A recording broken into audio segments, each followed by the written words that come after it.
Hey guys, Marissa at KitchenTableStamper.com. Today I'm going to walk you through this adorable masculine card. It's very punny. It could be a Valentine. It could also be just a fun one to send to a friend. I knew I liked you the first time I saw you. Isn't that cute? All right, let's get started. The Stampin' Up! Supplies that I use to make this card include my layering circles framelits. I also use the Nailed It bundle. This is brand new in the Occasions catalog. Nailed It stamp set and the Build It framelits. When you buy them together, you save 10%. I'm using the hardwood background for this card. For ink pads, you'll need Delightful Dijon, Basic Gray, and Smoky Slate. The consumable supplies for this card are very vanilla. You'll need about 2.5 inches for a circle. I cut mine a little bit larger because we're going to do a little paper piecing. So I've got 3x4. It's probably a little bit big. You can go a little skinnier, but approximately 3x4, vanilla, very vanilla. I've got a basic black circle. You're going to need a 3x3 square to get this one. A scrap of Smoky Slate for the saw. 2x3, 2x3.5 should actually do for you. I've got a scrap of Definitely Dijon, again, because we're doing some paper piecing. We're doing the handle of the saw there, so you'll need probably 1 inch by 2, maybe 1.5 inches by 2. I've got some cherry cobbler. 1.5 inches by 1.5 inches. We're going to cut this little heart. This is from the Baker's Box Thinlits. I didn't show you that one. We're also using the Baker's Box Thinlits for that little heart. I've got some linen thread here. This is about 8 inches. Our card base is Definitely Dijon. It's 8.5 by 5.5, scored at 4.25. And Definitely Dijon is one of our retiring in colors. It'll be around through May of this year. When it hits the retirement list, though, it's going to sell quickly. So if you like those in colors, pick them up while you still can. All right, let's start by stamping our background here. I've got the hardwood background, and I'm going to just lay that flat on my workspace and the Definitely Dijon ink pad. Open that up, and what I'm going to do is bring my ink pad to my stamp. The stamp's not going to move. I find this is the best way for me to get a nice image, background image, without any faded spots anywhere. I like to ink.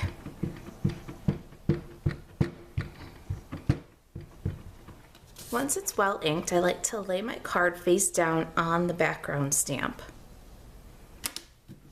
And then I add a piece of scratch paper. In this case, I used my old phone books.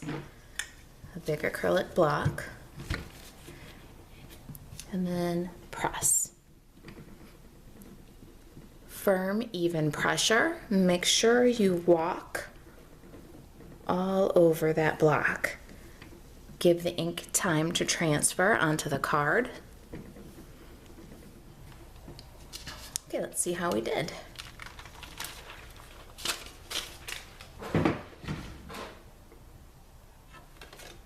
There it is. See, there are no spots that are lighter than any others. The center is nicely stamped. That's my method for background stamps. I hope that helps. All right, while we've got ink pads open and we're doing some stamping, let's grab that little scrap of the Definitely Dijon and our Stampin' Pierce mat. I'm really a fan of this. I've been even using it with the rubber ones, the rubber unmounted stamps, even though they have the cling foam. Okay, so we got that same piece of scratch paper, Definitely Dijon. We're just inking up the handle of the saw and stamping it on our scrap. We're going to ink the handle of the saw with the Definitely Dijon again, and on the scrap of vanilla, we're going to stamp the handle.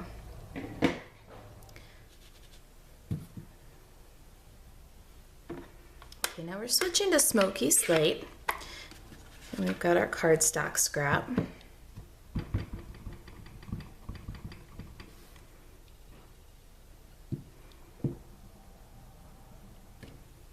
There's our saw image. And all right, last bit of Stampin' here. I've got the sentiment, and we're gonna stamp that in a little bit darker gray. We're gonna use the basic gray for this one.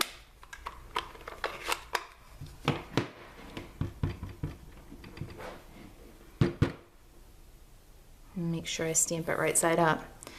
And there's our sentiment. Okay, we've got our big shot here. And let's cut out our saw image. Got the magnetic platform and a cutting pad. My little saw.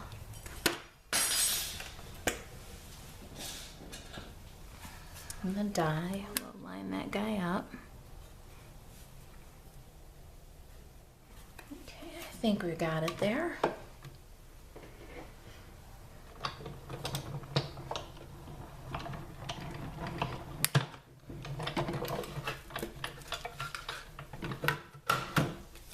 Look at that little cutie. All right. Okay, I'm bringing our pieces back in here because we're going to do just a little bit of fussy cutting. On this handle, we're going to cut right on the line.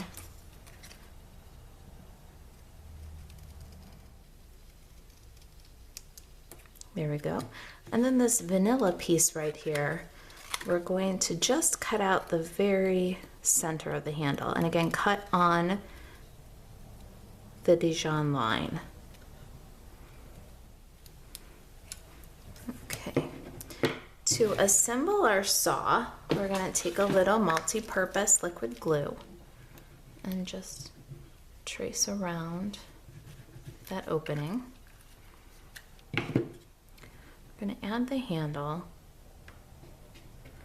and then we're going to add that little fussy cut piece that we took out. That'll give us the impression of an opening because it'll allow the vanilla of our sentiment panel to peep through. All right. Then we'll take our little sentiment panel, the circle, and some snail.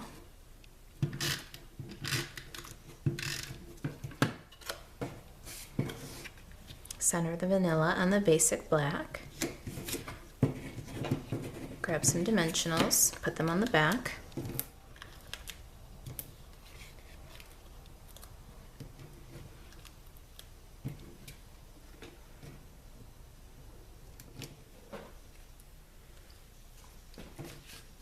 Now we can go ahead and add the sentiment panel to the bottom right of our card.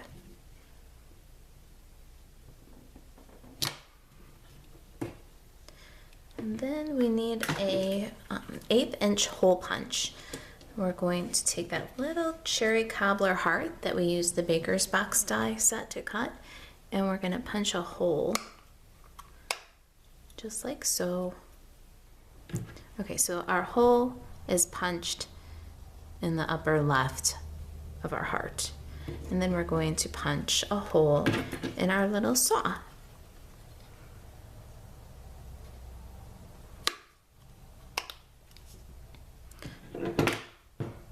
Next up, we'll thread some linen thread through the back of the saw and through the back of the heart. And then we just tie them together, make a pretty little bow.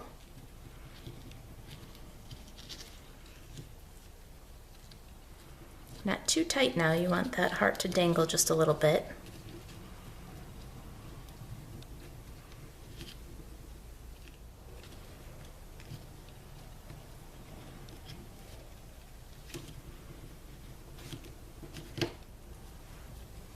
Then you can trim the tails as long or as short as you like them.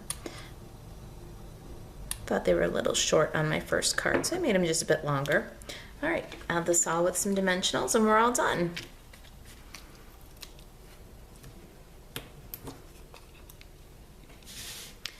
The saw is going to hang off the circles just a little bit at the tip and at the handle, so keep that in mind as you're adding your dimensionals.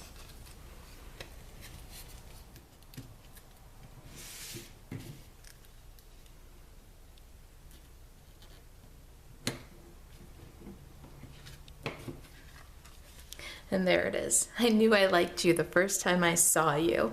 If you've got any questions about this or Stampin' Up products, email me, Marissa at kitchentablestamper.com. Thanks for watching.